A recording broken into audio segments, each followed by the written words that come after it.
Hey guys, welcome back to my channel and thank you for tuning in to learn more about headshots. Today is part 4 in a multi-part series and it is all about what happens after your shoot, what your next steps are. There is just too much info about headshots for me to pack it all into one video. Make sure that you watch the first 3 that are going to be linked down below in the description box, and make sure you subscribe so that you don't miss next week's episode, which is the final episode in the headshot series. Okay, that's it. That's my fancy intro. Let's get started. Okay, so you have completed your headshot shoot and your photographer just took that last picture and then they said those magical words that every photographer seems to say when a shoot is done. I think we got it. That's what they always say. I don't know why. Maybe it's just to let you know, like, don't worry, I got what you want. You're gonna love these photos. So you're done with the shoot, you pack up all your stuff and you're ready to walk out that door. But before you go, you must pay your balance. Make sure you give your photographer your remaining balance in form of cash, check, credit card, Venmo, whatever you guys have agreed upon. Before you leave, your photographer will probably give you a piece of paper with detailed information about what happens next. How to view your photos, how to retouch them, how to print them, etc. Or if they don't physically hand you something, then it'll be emailed to you. Now, every single photographer has like a different procedure for how they get you their photos and who they use for retouching and printing and everything. Really, no two photographers are exactly the same on what they're going to offer you for after your shoot. In my experience, most photographers will get you your photos in 2 to 3 days. Ugh, those 2 to 3 days are torture because you just want to see them so bad. I have seen it take up to a week if a photographer is super busy, but honestly, with today's technology and the ease of file sharing, you really should have those photos within 2 to 3 days. And then it's here, the moment you've been waiting for, when that email drifts into your inbox and says that your photos are ready to be viewed. When you first open up those photos, it can be really overwhelming, especially if you've shot a ton of different looks. You will not be able to stop looking at your photos and clicking through them. And that's okay for the first day. Just go nuts looking at them. But then there comes the time that you have to like lock it down and start making some decisions. And the best way to do this is by process of elimination. First, you want to get rid of everything that you definitely would not use as your headshot.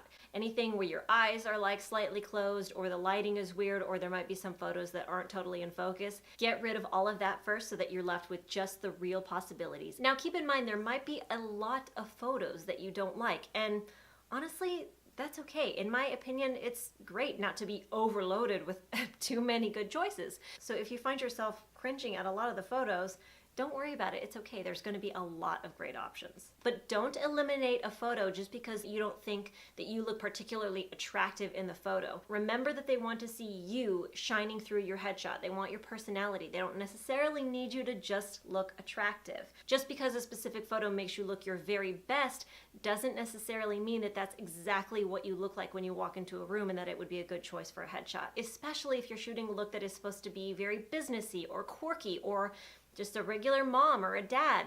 You don't need to look like super flawless, okay? You need to look like a real human being. And also when you're going through all your photos and eliminating the bad ones, don't sacrifice a photo that is actually really great because you're giving a great expression just because you have like under eye bags or stray hairs or something that can easily be retouched. Don't sweat the small stuff. Make sure that when you first look at the photo, your expression and your eyes really grab you. So of course, whether you're viewing them on a site or whether they have you download the photos to your own computer, each photo will be numbered. So grab a pen and a piece of paper and start writing down, like, you know, under each category for each look that you've shot, which numbers that you really, really like. And then take that list of all your favorites and get 4x6s of them printed up. This is an optional step. I like to do it because I like to have the physical photos laid out in front of me. It helps me decide better, but if you can do it online, then that's fine too. But you take all those photos and you upload them to either cvs.com or costco.com or wherever you get pictures printed. Make sure that you check for discounts for photo prints. CVS always has discounts. Costco is really inexpensive. And these don't have to be really high quality photos. You're just gonna use them to choose which ones you like and then probably throw them away unless you want to